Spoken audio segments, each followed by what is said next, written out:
ఈరోజు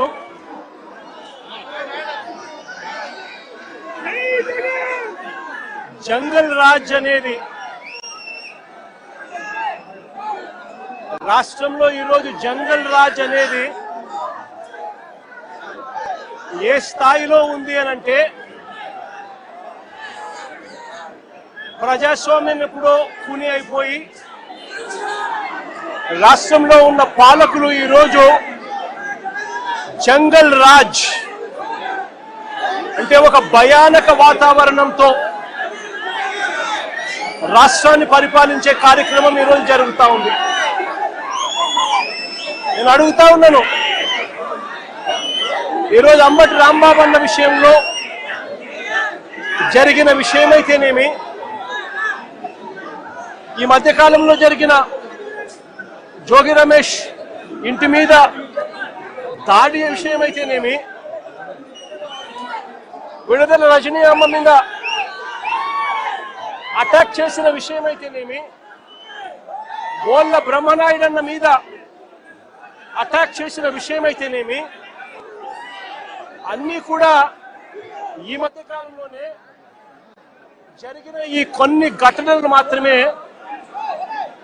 ఉటకరించినా కూడా జంగల్ రాజ్ అనేది ఏ స్థాయిలో ఉంది ఈ రాష్ట్రంలో అన్నది ఇట్టి అర్థమయ్యే విషయాలు. నేను అడుగుతా ఉన్నాను, అంబటి రాంబాబు అన్న చేసిన తప్పేమిటి అని అడుగుతా ఉన్నా.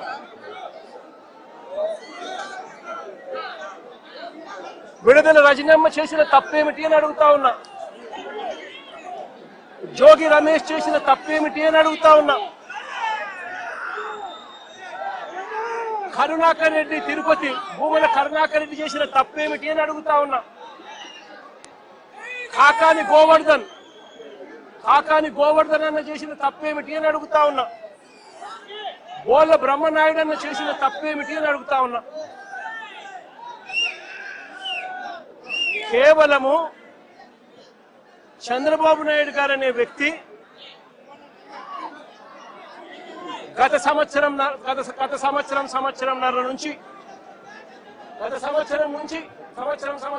నుంచి చంద్రబాబు నాయుడు గారు కావాలని ఉద్దేశపూర్వకంగా అబద్ధాలతో కూడిన ప్రకటనలు చేస్తూ ప్రజలను మభ్యపెట్టే కార్యక్రమం చేశాడు. తిరుపతి నెయ్యిలో, పవిత్రమైన తిరుపతి నెయ్యిలో భక్తుల మనోభావాలను దెబ్బతీసే విధంగా కావాలని కుట్రపూరితంగా ఆ నెయ్యిలో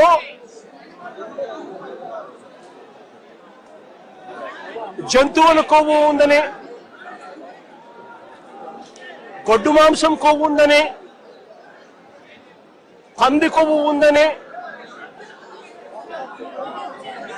చేప నూనె కలిసింది అని అంటూ రకరకాలుగా చంద్రబాబు నాయుడు గారు కొడుకు, ఇదే చంద్రబాబు నాయుడు గారి పార్టీలో తనతో పాటు కలిసి ఉన్న మరో పవన్ కళ్యాణ్ అనే మరో నాయకుడు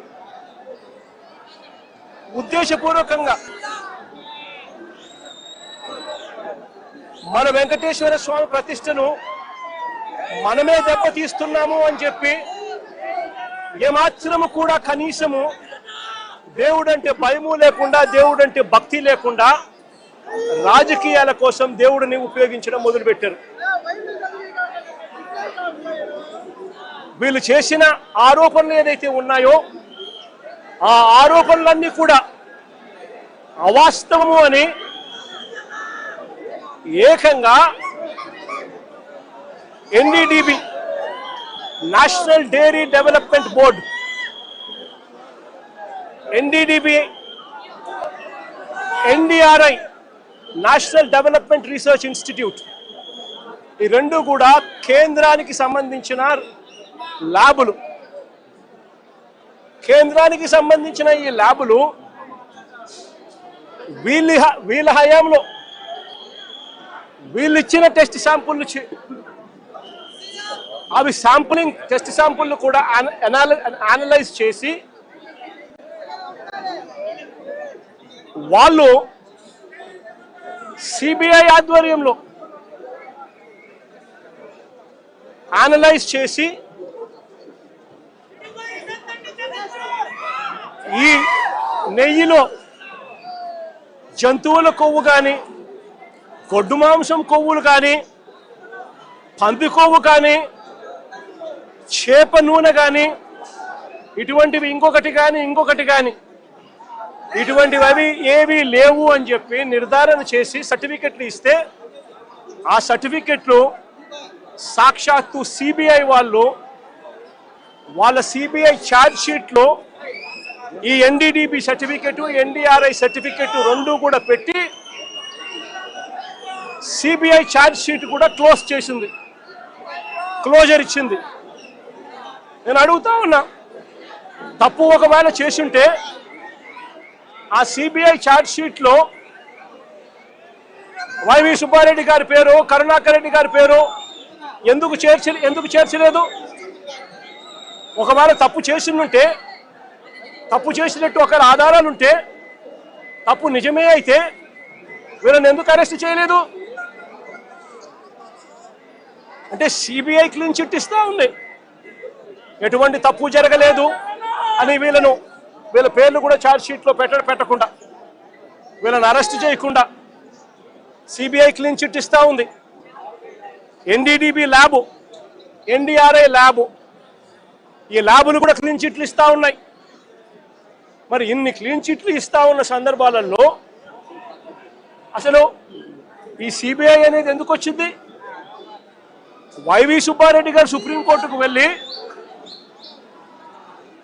రాష్ట్ర ప్రభుత్వం చేస్తా ఉన్న ఆరోపణలు తప్పు, వీటి మీద విచారణ చేయండి అని వైవి సుబ్బారెడ్డి గారు సుప్రీంకోర్టుకు వెళ్ళి కేసు వేస్తే, సుప్రీంకోర్టు వైవి సుబ్బారెడ్డి గారి పిటిషన్ మేరకు సిబిఐ చేత విచారణకు పర్మిషన్ ఇచ్చింది. వాళ్ళు విచారణ చేసి వీళ్ళెవరూ తప్పు చేయలేదు అని చెప్పి నిర్ధారించి ఎన్డీడీబీ, ఎన్డీఆర్ఐ ల్యాబుల సర్టిఫికెట్ను కూడా పొందుపరిచి క్లీన్ చిట్లు ఇస్తే, చంద్రబాబు నాయుడు గారు అనే వ్యక్తి, పవన్ కళ్యాణ్ అనే వ్యక్తి, నారా లోకేష్ అనే వ్యక్తి, ఇంకా ఇటువంటి అన్యాయస్తులు ఎవరైతే ఉన్నారో వీళ్ళంతా కూడా చేసిన తప్పుకు చంపలేసుకొని ప్రజలకు, వెంకటేశ్వర స్వామికి చేసిన తప్పులకు లెంపలేసుకొని క్షమాపణ కోరాల్సింది పోయి, ఇదే చంద్రబాబు నాయుడు గారు,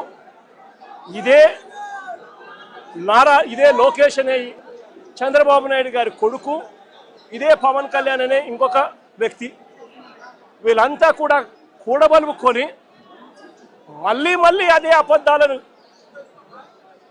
నిజమనిపించే విధంగా చెప్పాలని చెప్పి గోబల్స్ ప్రచారం చేయాలి అన్న దుర్బుద్ధితో, దురాలోచనతో వక్రీకరిస్తూ ఏకంగా ఫ్లెక్సీలు పెడతారు. నేను అడుగుతా ఉన్నా, తప్పుడు సమాచారాలతో, తప్పుడు విషయాలతో,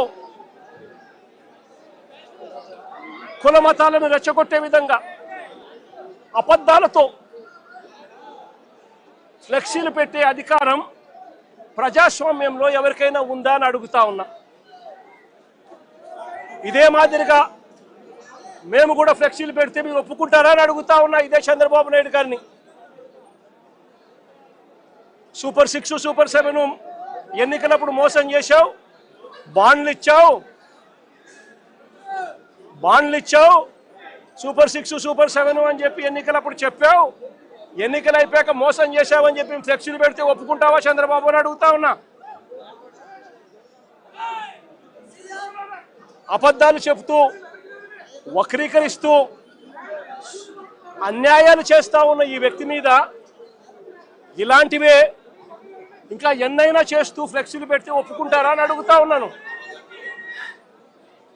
అబద్ధాలు చెబుతూ, మోసం చేస్తూ, వక్రీకరిస్తూ, దుర్బుద్ధితో ఫ్లెక్సీలు పెట్టి భావోద్వేగాలను రెచ్చగొట్టే కార్యక్రమం ఒకవైపున చేస్తూ, మరోవైపున చంద్రబాబు నాయుడు గారిని ఏకంగా తన ఛార్జ్ షీట్ వేసిన నేపథ్యంలో ఎన్డీడీబీ, ఎన్డీఆర్ఐ రెండు కూడా ల్యాబ్ సర్టిఫికెట్లు ఎటువంటి గొడ్డు మాంసము, ఎటువంటి కొవ్వు, ఎటువంటి జంతువుల కొవ్వు, ఎటువంటి మాంసము ఎటువంటిది లేదు అని చెప్పి ఇచ్చిన సర్టిఫికెట్లు ఒకవైపున ఇస్తే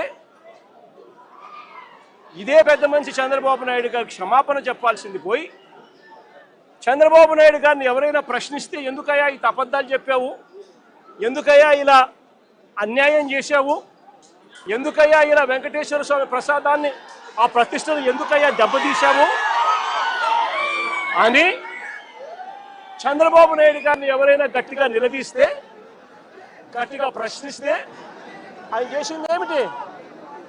అంబటి రాంబాబన్న మీద దాడి. ఏ రకంగా దాడి చేశారు? 10:30కు ఆయన గుడికి పోయి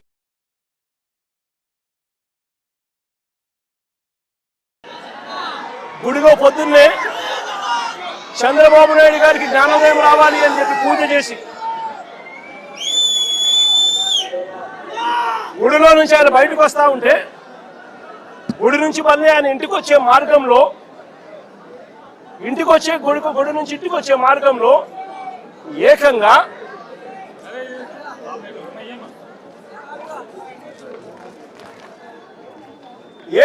గుడి నుంచి తాను ఇంటికి వచ్చే మార్గంలో ఈ మాదిరిగా కట్టెలు పట్టుకొని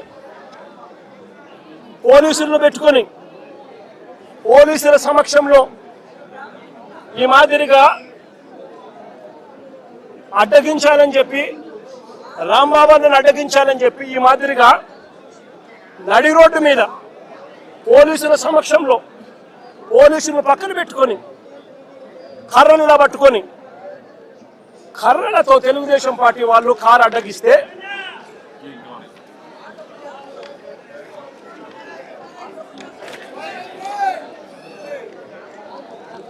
ఈ మాదిరిగా పోలీసులను పెట్టుకొని కర్రలతో ఈ మాదిరిగా కారు అడ్డగిస్తే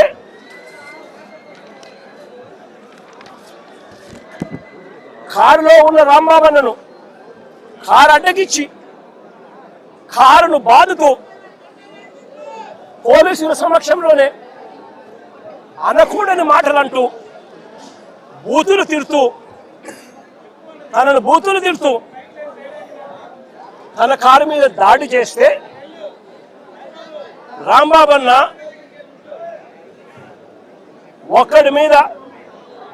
ఒక కారు మీద ఇంతమంది దుండగులు వచ్చి బూతులు తిడుతూ పోలీసుల సమక్షంలో మీడియా కూడా తెలుగుదేశం పార్టీకి సంబంధించిన మీడియాను కూడా అక్కడే పెట్టుకొని వాళ్ళందరి సమక్షంలో బూతులు తిడుతూ రాంబాబన్న కారును అడ్డగిస్తే రాంబాబన్న వాళ్ళ బూతులు తిట్టినందుకు రెస్పాన్స్గా రియాక్ట్ అయ్యాడు ఆయన. ఆ రియాక్ట్ అయ్యే దాంట్లో ఆయన నోట్లో నుంచి ఒక్కడే ఉండడం వల్ల ఇంతమంది చుట్టుముట్టి ఆయనను కారును బాదుతా ఉన్నారు. ఒక వైపున ఆయన మీద దాడి జరుగుతూ ఉంది, మరోవైపున ఆయన తిరుగుతూ ఉన్నారు. అలాంటి సందర్భంలో ఆయన కూడా నోట్లో నుంచి 2-3 తిట్లేమన్నా తిట్టాడు. ఒక రియాక్షన్గా జరిగింది. నేను అడుగుతా ఉన్నా ఇదే చంద్రబాబు నాయుడు గారిని, ఇదే పవన్ కళ్యాణ్ గారిని, ఇదే నారా లోకేష్ గారిని అడుగుతా ఉన్నా, మీరు తిట్టే తిట్టులకు ఎటువంటి రియాక్షన్ అవసరం లేదు, మీ మీద ఎటువంటి అటాక్ లేకుండానే మీరు రొటీన్గానే తిరుగుతూ ఉన్నారు. ఈ మాదిరిగా ఇదేమి కొత్తగా జరిగేదేమీ కాదు. మీరు తిరిగితే ఒక రకంగా ఉంటుంది. అంబటి రాంబాబన్న ప్రాణం మీదకి వచ్చినప్పుడు రియాక్షన్గా ఆయన తిరిగితే మాత్రం ఇంకొక రకంగా దాన్ని చిత్రీకరిస్తూ ఉన్నారు.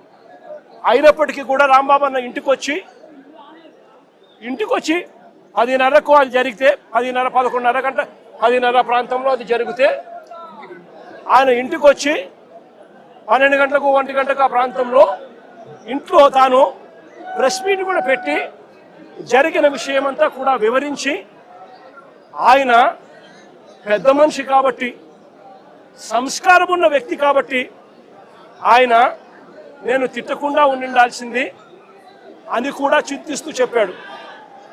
అంటే తన మీద దాడి జరుగుతూ ఉన్నా, తనను ఒకవైపున తిరుగుతూ ఉన్నా, అప్పుడు భావోద్వేగంలో ఆయన 2 తిట్లు తిట్టినందుకు ఇంటికి వచ్చి బాధపడి ప్రెస్ మీట్ పెట్టి మీడియా సమక్షంలో ఆయన దీనికి వివరణ ఇస్తూ, అయినా నేను తిట్టకుండా ఉండింటే బాగుండేది, నేను చింతిస్తున్నాను అని సంస్కారం కలిగిన వ్యక్తిగా అంబటి రాంబాబు అన్న వివరణ కూడా ఇచ్చాడు. అంతటి సంస్కారం ఉన్న వ్యక్తిని నిజంగా చేతనైతే పొగడాలి, నిజంగా చేతనైతే పొగడాలి. తప్పు చేశాడు, వాళ్ళు చేసిన దానికి, వాళ్ళు తిట్టిన దానికి, వాళ్ళు ఆయన కారి మీద దాడి చేసినప్పుడు జరిగిన భావోద్వేగ పరిణామంలో కూడా ఆయన ఒకవేళ తిట్టింది తప్పి అయితే క్షమాపణ అని చెప్పన్నట్టుగా తాను చింతిస్తూ చెప్పినప్పుడు శాతనైతే తనను చేసిన మంచి పనికి పొగడాలి. కానీ వీళ్ళేం చేశారు, దాన్ని వక్రీకరిస్తూ, దాన్ని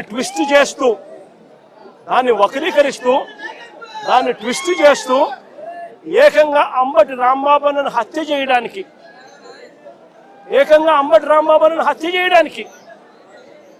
ఏకంగా 5 గంటల నుంచి, సాయంత్రం 5 గంటల నుంచి రాత్రి 1 గంట దాకా,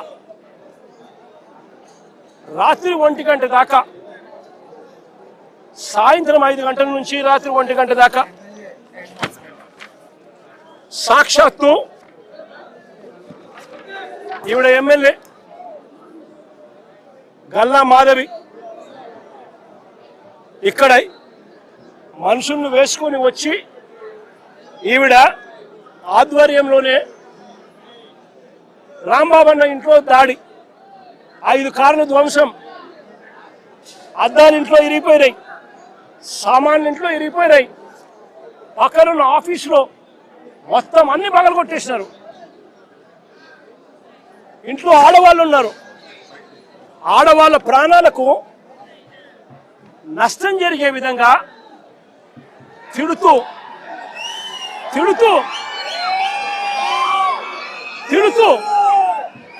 వీళ్ళు వ్యవహరించిన తీరు ఇది. గల్లా మాధవి ఎమ్మెల్యే గారి భర్త సాక్షాత్తు అంబటి